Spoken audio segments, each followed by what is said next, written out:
Vasanth TV ரசிகர்களுக்கு வணக்கம். இன்னைக்கும் நம்முடைய தெரிந்து கொள்வோம் நிகழ்ச்சியில் தெரியாத பல விஷயங்களை தெரிஞ்சுக்க போகிறோம். ஒரு டைமண்ட் வேணும் அப்படின்னா அதுக்கு நம்ம பல வருஷங்கள் காத்திருக்கணும் அப்படின்னு சொல்கிறாங்கல்ல.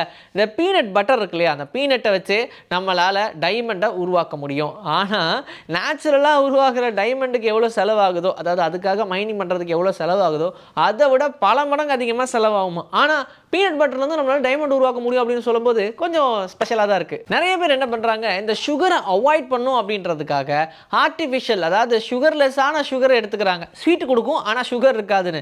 ஆனால் இந்த ஆர்டிஃபிஷியலாக உருவாக்கக்கூடிய இந்த ஸ்வீட்டர்னால நிறைய பிரச்சனைகள் அவங்களுடைய உடலுக்கு வரலாம். இதுக்கு நம்ம சுகரே சாப்பிட்டு போயிடலாமா. நிறைய பேர் இந்த கார் விண்டோவை ஃபுல்லாக க்ளோஸ் பண்ணிட்டு தூங்குற பழக்கம் இருக்குது. ஆனால் அதை பண்ணக்கூடாதுன்னு சொல்கிறாங்க. இதுலேயும் ரொம்ப மோசமான ஸ்டேஜாக ஏசியை போட்டு ஃபுல்லாக க்ளோஸ் பண்ணிட்டு நல்லா வெயிலில் உட்காந்து தூங்குவாங்க. அதுவும் பண்ணக்கூடாது அப்படின்னு சொல்கிறாங்க. ஏன்னா நம்ம தூங்கிட்டு இருக்கும்போது கார் ரொம்ப க்ளோஸ்டாக இருக்கிறதுனால கார்பன் ஆக்சைடும் கார்பன் மோனோ ஆக்சைடும் ரொம்ப அதிகமாக உள்ள சுற்றிக்கிட்டு இருக்கும். அதனால நமக்கு பிரீதிங் டிஃபிகல்ட்டிலாம் வரதுக்கு சான்சஸ் இருக்குது. அண்ட் இன்கேஸ் ரொம்பவே நம்ப முடியாத டெட்லியான கண்டிஷனுக்குலாம் கொண்டு போய் விடுறதுக்கு வாய்ப்பு இருக்குது அப்படின்னு சொல்கிறாங்க. அதனால் இந்த தப்பு மட்டும் டெஃபினட்டாக பண்ணக்கூடாது. இன்கேஸ் நம்ம ஏதாவது ஒரு ஃபாரஸ்ட்குள்ளே போய் மாட்டிக்கிட்டோம், அன்றைக்கி நைட் நம்ம அங்கேயே தான் இருந்தாகணுன்ற கட்டாயம் வந்துச்சுன்னு வச்சுக்கோங்க, அப்போ நீங்கள் கிளாஸஸை ஏற்றி விட்டுக்கலாம். அப்போவும் சின்ன கேப் விட்டே ஆகணும்னு தான் சொல்கிறாங்க. நார்த் கொரியாவில் ஹேர் டை இருக்குல்ல, ஹேர் டை எடுத்தால் 10 வருஷம் ஜெயில் தண்டனையா. என்ன ஏஜே தெரியாமல் இப்பெல்லாம் மறைக்கணுமா உங்களுக்கு அப்படின்ற மாதிரியான பிளானா என்னன்னு தெரியல.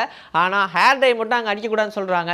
இன்கேஸ் ஹேர் டை அடித்தாங்க அப்படின்னா டெஃபினட்டாக ஜெயில் தான். அண்டார்டிகாவில் இருக்கிற நிறைய ஃபிஷ்ஷஸ்லாம் ஆன்டி ஃப்ரீஸ் ப்ரோட்டீனை ப்ரொடியூஸ் பண்ணுது அப்படின்னு கண்டுபிடிச்சிருக்காங்க. இப்படின்னா என்ன ஆகும் தெரியுமா, இன்கேஸ் அந்த ஃபிஷ் ஃப்ரீஸ் ஆயிடுச்சுன்னு வச்சுக்கோங்க, திரும்ப ஒரு பல வருஷம் கழித்து நீங்கள் அதை தண்ணிக்குள்ளே போட்டாலும் அது உயிரோட தான் இருக்குமா. இந்த மாதிரி ஒரு விஷயத்த ஃபிஷ்ஷிங்களுக்குள்ளேயே நடக்குது அப்படின்னு பார்த்த சயின்டிஸ்ட் எல்லாமே ஆச்சரியத்தில் வியந்து கிடக்குறாங்க.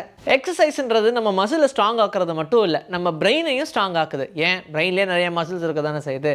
சரி, அந்த பாட்டுக்கு அப்புறம் வருவோம்.